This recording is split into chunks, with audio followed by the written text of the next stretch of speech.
Welcome to Shortened Movies. Today I'm going to explain a mystery and thriller film, Run. Spoilers ahead. Watch out and take care. A single mother named Diane Sherman gives birth prematurely to a daughter named Chloe. Due to Chloe's condition, she is stuck temporarily in an incubator. Diane cries as she helplessly watches her poor daughter. Several years later, at the age of 17, Chloe suffers from arrhythmia, hemochromatosis, diabetes, and paralysis. Because of her state, she's bound to a wheelchair and is forced to take medications every day. Despite her daughter's conditions, Diane does her best to make their home comfortable for them. She monitors her health strictly and is in charge of her education. She also grows their own vegetables that she serves to her daughter. Chloe grows up with a consistent routine and looks forward to reading her university acceptance letters. However, her mother insists on not handing the mail to her. But despite her stuck condition, Chloe becomes highly skilled in technology and engineering, her favorite being robotics. One day, after attempting to secure chocolates behind her mother's back, Chloe sees a pack of green capsules prescribed to her mother. She finds this suspicious because she knows that the medicine is meant for her. That night, Diane gives her the pill. Chloe asks Diane why her name is on it instead of hers, but she tells her that it's part of the receipt. Chloe is unconvinced, but she drinks the medicine anyway despite hints of suspicions. The following day, she refuses to take the medicine and checks for its contents. Questions arise in her mind whether or not the medication is helpful for her condition. She uses one of her inventions to reach for the bottle in the medicine cabinet. When her mom leaves, she examines the bottle, which is labeled as Trigoxin. She checks the bottle and finds a pharmacy label with her name covering Diane's. When Diane lets her drink the capsule, she spits it out after her mom leaves. Eager to know more about the capsule, she sneaks out of her room to look up Trigoxin.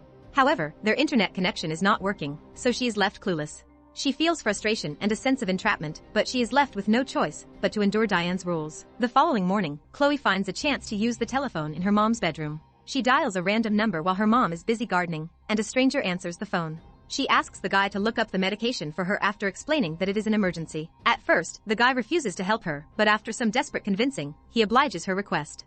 The guy Googles Trigoxin and reads that it is a medication for severe heart conditions, but Chloe wants to know more. To ensure that it is the green capsule, Chloe asks the guy to look at the Google images and tell her the color of Trigoxin capsules. To her surprise, the guy says that all Trigoxin capsules are red.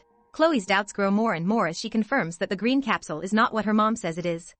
Chloe comes up with a plan to know more about the green capsule. She knows that the plan is a gamble, so she must find every opportunity she can. Chloe asks Diane if they could go and watch a movie in the cinema, and her mom agrees. As part of her plan, she brings samples of the medicine hidden in her piggy bank. In the middle of the movie, she tells Diane that she needs to go to the bathroom. Her mother offers assistance, but she says that it will be fine. Finally, answers about the medicine are within reach as she makes her way to the local pharmacy without Diane knowing. She rushes inside and sees a long queue of customers. She uses her disability to her advantage and skips the long line. Mrs. Bates, the pharmacist, is surprised to see Chloe without Diane after years of strict supervision of Chloe. She hands Mrs. Bates the green capsule and asks her to look up its name under her mom's recent purchases. However, Mrs. Bates refuses to disclose any information because the buyer is her mother, and they follow a strict confidentiality protocol. Chloe thinks of making Mrs. Bates give her the info and observes the counter where she sees a family picture with her family in a breakout room. She lies and tells that she and Diane are playing a game, and the next clue is about the medicine. Mrs. Bates gets a bit giddy and eventually reveals that the green medication is a relaxant called lidocaine for dogs. After hearing this, Chloe starts to hyperventilate, realizing that she has been tricked into drinking medicine for dogs all these years. She shakingly asks the pharmacist what would happen if a human took the medication. Mrs. Bates tells her that a person's legs could go numb. At that moment, Diane enters the store and rushes to Chloe, who is now having an asthma attack after hearing about the side effects. She asks the other customers to step aside from them, as her daughter needs more air. Diane sedates Chloe, which makes her unconscious without being seen. Back at home, Diane realizes that Chloe is beginning to doubt her, making her cope with a way to make the situation better. To control the issue, she calls Mrs. Bates to apologize for the commotion earlier. She informs the pharmacist that Chloe's new medications caused her to act and behave out of control. Diane brainstorms ways to cover the fact that she has been giving her daughter medication for dogs. Running out of options, Diane looks up household neurotoxins as an alternative. She is becoming more unstable and anxious by the fact that her daughter might despise her. Chloe wakes up the following morning, realizing that she has slept through the day. She gets up and finds out that Diane has locked her inside her room. She calls for Diane, but she does not answer as she runs an errand outside. Chloe tries to look for something in the room that she could use to pick the lock. This is ineffective as the door is also locked with a rake from the outside, which is behind Diane's obsession with keeping her daughter inside. Chloe begins to worry about her safety and thinks of a way out. Odds are certainly not in her favor, given that all her life, Diane has assisted her. When she notices that Diane's car isn't parked in the driveway, she comes up with a plan. She uses multiple extension wires to plug the soldering iron as she stores some water in her mouth. She makes her way to the window of her mom's bedroom through her window. Chloe struggles to drag herself across the roof because of immobility in her legs, but she manages to reach the window. She uses the soldering iron to crack the window, and she spits the water out so the window would break instantly. She safely gets inside but starts to feel an asthma attack, so she rushes for her inhaler as she gasps for air. Once she feels better, she tries to get on the ramp to go downstairs, but Diane has cut the wires, again, to keep her from going out.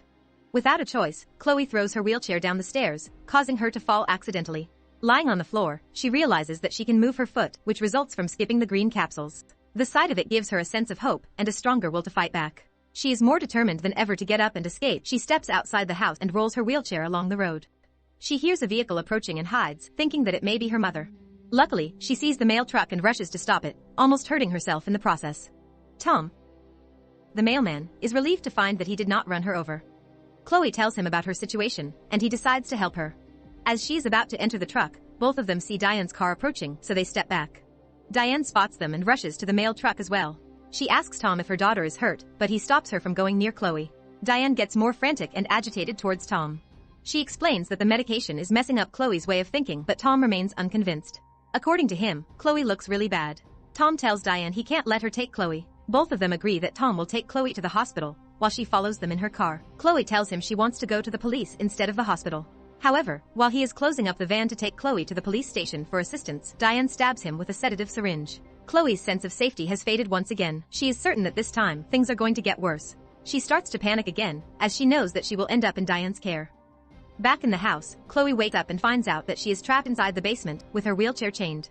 Diane uses this room to mix medications and other substances that she gives Chloe. As Chloe observes the room, she discovers all the mail that was meant for her. She unravels a document that shows her college acceptance letter, making her feel more betrayed than ever.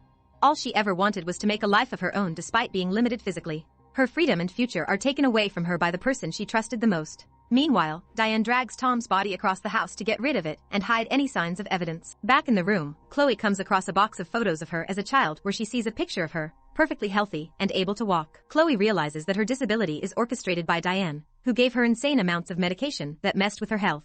Digging for more evidence, she comes across a death certificate of a girl named Chloe who died 2 hours after her birth. She then sees an article about a couple who had their baby stolen in a hospital 17 years ago. It is revealed that Diane's real daughter has died because of premature birth, and she stole Chloe as a baby from her original parents, then claimed her as her own since then. Chloe cries helplessly after knowing the truth about her identity and how her life could have been. Diane enters the basement and sees that Chloe has opened the box. She defends herself and insists that she is Chloe's real mom. According to her, she saved Chloe from her parents. Chloe then questions Diane if she was ever really sick and accuses her of poisoning her. Diane's obsession with having a child has taken her too far. She tries to make a deal with Chloe to start all over again and forget about everything that happened. Diane insists that everything she ever did was protect Chloe while filling a syringe with paint thinner to make her forget. Chloe crawls to a small room and locks herself inside just before Diane could reach her. She sees a bottle of organophosphate, which is a lethal substance. Chloe realizes that Diane needs her more, so she drinks it. Afraid that she might lose her daughter, Diane rushes Chloe to the hospital in hopes of saving her. Doctors try to save her, and they are successful despite her being on the brink of death. Chloe wakes up in the hospital, but is unable to move or even speak. Her condition just became worse. The doctors inform Diane that she could not take Chloe home unless she gets consultation from a psychiatrist. She is considered a high-risk patient because of her attempt to take her own life. Diane watches Chloe from the window, making Chloe cry in fear that she might be trapped again. She manages to press the button and signal the nurse that she wants to write something. The nurse brings her a paper and a crayon so they could communicate. Before the nurse could read her message, a code blue is called, making the nurse rush out. Diane takes advantage of the situation and sneaks to Chloe's room to take her home. She manages to bring her downstairs and apologizes to Chloe for scaring her. The nurse returns to Chloe's room and finds her missing. She looks at the paper with Mom written on it. Security informs the whole hospital to track Diane and Chloe. Diane rushes even more but realizes that there is no way for her to run back to the car as the escalator is broken and she cannot use the stairs. She tries to go to another exit, but Chloe moves her feet to stop the wheelchair. When Diane confronts her, Chloe is able to mutter the words "I do not need you." The police show up and command Diane to put her gun down. She refuses to do so and gets shot in the shoulder. It causes her to fall down the stairs and gain serious injuries. Chloe looks at Diane from above, realizing that she is now safe. 7 years later, Chloe visits a correctional facility. She still uses a wheelchair, but has partial control of her legs, so she uses a cane to go through the metal detector. She wheels into an infirmary and begins talking about her husband, kids, and her job. A good life came after her unfortunate fate in the hands of Diane. The sick and paralyzed Diane listens to her stories about how great her life is. She is immobile and unable to react to anything. After some moments, Chloe spits the green capsules out of her mouth. She tells Diane that she loves her before commanding her to open her mouth and take the capsules. This is Chloe's ultimate and bitter revenge. Now that she has control over her life, the situation has turned upside down and in her favor. Subscribe the channel for more similar videos. Turn on the notifications. Leave a like, it really helps the channel out. Thank you for watching.